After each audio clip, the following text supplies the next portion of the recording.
So this is our share rate chart, and you can see coming up here in the very near future, right around the 16th, 15th, 16th, we're expecting an increase.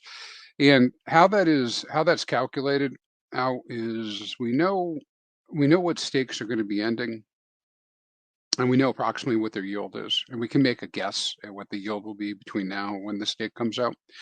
And so from that, we can run the calculation for the new share rate. And when we run the new share rate calculation, it gives us a new calc. And then if you compare it to all the other stakes that are ending that day, you can see if it'll be higher or not. And if it's going to be higher, then we know that we'll have a new share rate. And so that's how we make that assumption. Now, it's all predicated on the fact that whoever made that stake actually ends that stake, because it has to be ended in order to see that. So if I go to my little golden arrow here, I brought up a new chart. Let's see if you guys can see that. Okay. What do you think there, Max? You see that all right? Yeah, I can see it. You see that dot right in the middle up towards the top? Mm-hmm. So each one of these circles represents a hex stake that's getting ready to end. Okay. And so, or, is ending in February. We're a few days into February already. So these are all stakes that are supposed to end in February.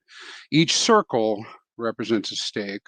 On the left-hand side is the amount of the new share rate calculation, and then down here at the bottom on the x-axis is the day of the month. Okay, and so we can see the stakes and what their new share rates are going to be just by hovering over the little dots. And what their estimated payouts will be, in some of the information, the address and whatnot. And even if you click on them, you can isolate down below, the address, so that you can actually see which one's going to make a change. So I was really interested in this one. Now, this may be God will, but I don't know that it is myself, but I know some other people talking about it. So this could be God will, but regardless, it is this stake and this address. And now you might ask, what happens if this guy doesn't end the address, or end the stake? Well, if he doesn't end the stake, then you see the next one down, the way down here, that's the one for that day that becomes the high, which is 25,779 rather than 26,452, and so on and so forth. But you can also see a gradual incline over the day. See how it goes up to this borderline. So by the end of the month, we'll have some stakes that'll be coming out that'll be really close to the 26K mark anyways. And so never fear, even if this staker has a different plan in mind. If they don't end, somebody will end, and it'll go up, and then eventually we'll overtake them. Yes. So I guess what are the options from this? Based on what we see here, are there? Do we know the history of the people who may be affecting the share rate? What can you tell us about that? Very good point. So let's go. I grabbed his address right now, and I'm just going to go over the hex staking data. So let's go look at this address to see what this guy's done in the past. So I'm going to drop his address in the filter and turn the filter on. And I'm going to go ahead and say underneath ended, I'm going to take no off. So I want to see all of his stakes. So we can maybe take a look and see what he or she has done in the past. Make this screen a little bit bigger for everybody. So it looks like 9 stakes in total. I'm going to put them in order of the expected end date. So the earliest being 2020, the latest 2025. And we can just kind of go through and see what this is. Now, should I make this a little bit bigger? Yeah, let me make it a little bit bigger, because I think on the screen for the people at home, it's a little bit harder to see. How's that? Yeah, that's great. So you can see it looks like a test stake, 1-day stake. Makes sense. Before I got into it, I didn't want to know what I was doing. So he did 100 hex, and that was for 1 day, and he ended on time. Next was on the 17th, February 17th of 2020. Looks like that was a 365-day stake, 730-day stake, 92-day stake, And then we have this stake coming that would have come due on the 26th of January in 2023. So let's go see what he has done. So it looks like, looking at the data, stake was supposed to end 2/16/21. It ended 2/17/21. Second stake was supposed to end 2/16/22. It ended 2/17/22. 9/22/22 ended 9/25/22. Supposed to end 1/26/23, ended 1/28/23. So at least on the surface, I would expect this next stake that's going to end on the 16th to end on time, or nearabouts. And if it does, it's going to push that share rate up.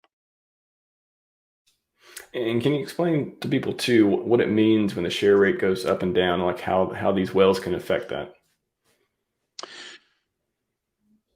Sure. Well, I mean, I think a lot of people listening probably know about share rate, but I'll do short recap. Is that how yield is distributed is by how much of the pool of T-shares you own. So your percentage ownership of the pool gets you a share of whatever the yield is that comes out on a daily basis. And the yield that comes on a daily basis is given by the contract in Hex. It's given in Hex, and it's a 3.69% yearly, and rough number 3.69% yearly. And so every day a little portion of that 369 is given out, and it's spread against all of those T-shares that are owned. And so if you own a T-share, you own one share, of in whatever proportion of that. So in order to keep the system propelling forward and to prevent people from taking too much advantage of it, there's a calculation in our contract, and that calculation in the contract is this. Basically, it's to ensure that if you were to restake all of your principal and all of your yield, you cannot get more T-shares than for the same meta days. You can't get more T-shares. And what that does is it means that the guys come after you also have a good chance to get into the system and partake at reasonable rates, because you always have shares turning over, stakes turning over, and just because you were here longer doesn't mean you get an unfair advantage. You have an advantage, but it won't be what we would consider an unfair advantage. Right. And so because of that mechanism, the share rate goes up and up and up. So then when you ask about whales and how they might affect the share rate. So the basic share rate calculation, new share rate calculation is based on the amount of yield that you have, right? And so the greater yield you have, I'm going to kind of like give you a summary version of this, but the greater yield you have, right, the higher the new share rate calculation will be, right? And so because the new share rate calculation is higher, the share rate moves up higher. And if the share rate moves up higher, it affects the whole system because everybody else is playing off of that number. So the faster an earlier stake goes up, or when an earlier stake goes, causes new share rate, stakers afterwards build on that because that's their new share rate. So they're always building. And so who can create the most yield? Long stakes and bigger stakes. So longer pays better, bigger pays better. And who's in the best position to do that? Whales. Right? Well, mostly. But it's not just whales that make that happen.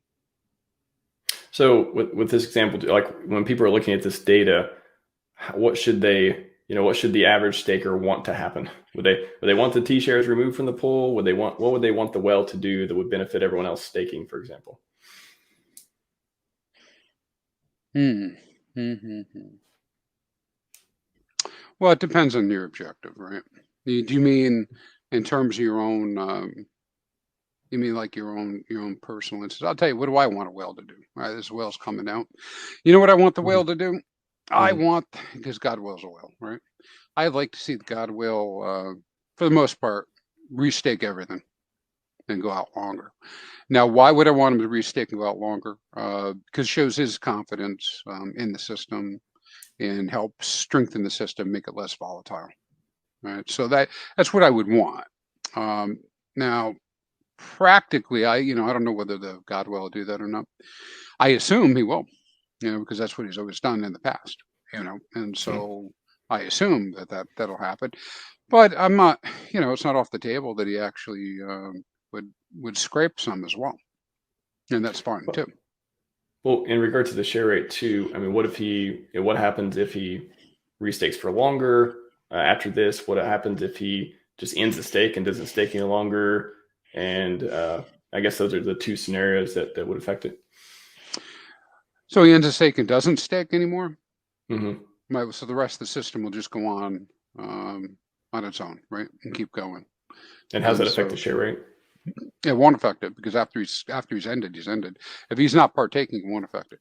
Now, I suppose there's an argument to be made because you've lost some amount of staking that perhaps the rate of increase goes down. But I don't even think at this point a single whale makes that much of a difference, right? Because the system just moves, and it doesn't know, one stake from another. It just knows to calculate each one. Now, I'll tell you what I'm looking at though is if I have some stakes ending, between now and say the 14th or so, I'm going to be looking real hard at what was my plan.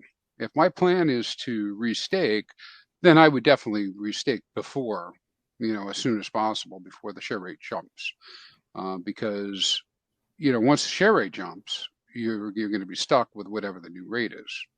And that's likely going to be 700 more, a few percent higher.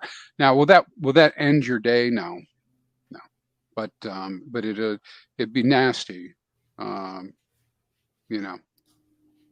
be nasty. Gotcha. And hopefully we'd get in before that.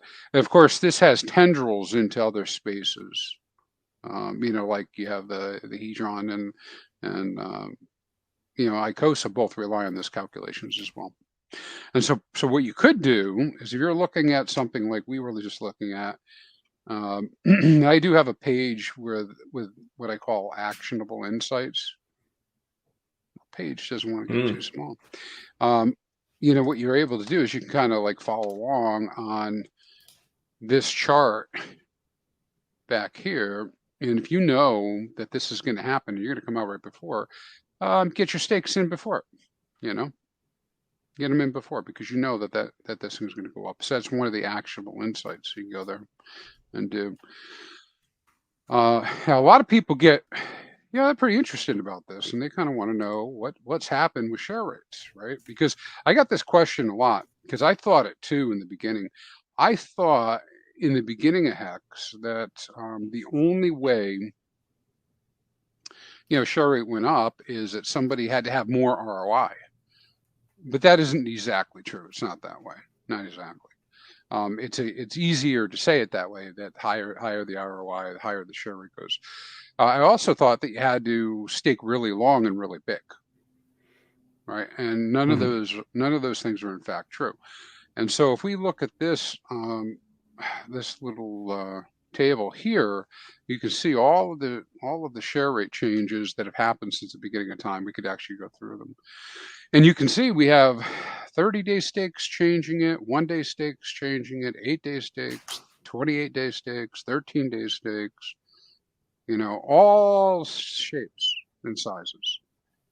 500,000, 180,000 hex staked, 8,500 hex staked.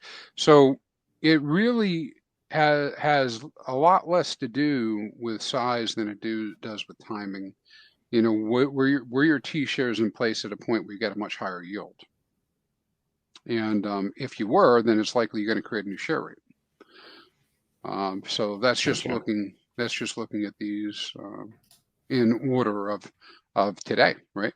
And we also in the beginning didn't catch on that share rate changes more than once a day, because in the beginning we didn't have a lot of changes happening, right? It was very, very slow. But yeah, the share rate can change 12 times a day. It can change as many times as there's a stake that ends. that gets better, gets a higher number. All about timing. And so, so yeah, I mean, there's ways to slip in there and get those done. So one of the interesting stats I think is pretty exciting. I like to look at this because this is what launched me into working on Hex Fire in the first place. So you see the first one. This is from Big Payday. So this is kind of like doesn't matter. I mean, it's 3,746 in one day. So that was the day of Big Payday. But the one that launched Hex Fire is this one from May 31st, 22. That was last year. And I had already been fooling around with Hex Fire a little bit, but really pushed me to go forward is I had some stakes I wanted to make before the 755 Hex change. And I didn't get my stakes in, man. I was so pissed. So I didn't get the stake in there. And I was like, this is bullshit. I shouldn't be able to tell in advance that this is going to happen. And so that's how I dug into it to kind of get that. Wow, great trivia question. Which stake or which day did Hex Fire did Crispy get inspired to start Hex Fire? Yeah, it's going to be kind of like the top. This change will be coming up in a few days. If it does come to fruition, it'll be a top 5 change probably. It'll be like a top 5 change. So it'll be one of the highest changes, that we've ever seen in the Hex system. And I'm going to pull up the Hex price too, as we see that in there. Yeah, a little bit of pumperoonie. Yeah, that's what in the chat. That's what they're talking about. Hey, I'm very happy to be seeing 4.6. I like that a lot.